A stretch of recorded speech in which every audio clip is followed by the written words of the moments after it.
চট্টগ্রাম সমিতি নারায়ণগঞ্জের উদ্যোগে সমিতির সকল সদস্যগণের সম্মানে এক ইফতার মাহফিল অনুষ্ঠিত হয়েছে। গ্রিন অর্চার্ড রেস্টুরেন্টে এ ইফতার মাহফিল আয়োজন করা হয়। অনুষ্ঠানে সভাপতিত্ব করেন সমিতির সভাপতি মোহাম্মদ নাসির উদ্দিন।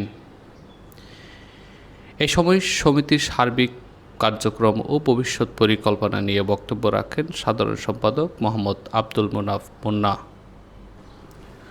অনুষ্ঠানে প্রধান অতিথি হিসেবে উপস্থিত ছিলেন সমিতির উপদেষ্টা আহমদুর রহমান। বিশেষ অতিথি হিসেবে বক্তব্য রাখেন সমিতির সিনিয়র সহসভাপতি মোহাম্মদ জসিমউদ্দিন। আরও বক্তব্য রাখেন সমিতির সহসভাপতি মোহাম্মদ ফুরকান, সাংগঠনিক সম্পাদক কে এম মাসুদ রানা, দপ্তর সম্পাদক ইঞ্জিনিয়ার মাইনুল ইসলাম। এছাড়াও কার্যকরী সদস্য মোহাম্মদ ইলিয়াস হোসেন সহ সমিতির অন্যান্য সদস্যরা বক্তব্য রাখেন। সমিতির উপদেষ্টা আহমদুর রহমান সংগঠনের কার্যক্রম আরও গতিশীল করার আহ্বান জানান। অনুষ্ঠানের শেষ পর্বে মোনাজাতের মাধ্যমে সমিতির সকল সদস্যগণের সুস্থতা, সমৃদ্ধি ও উত্তরোত্তর সফলতা কামনা করা হয়।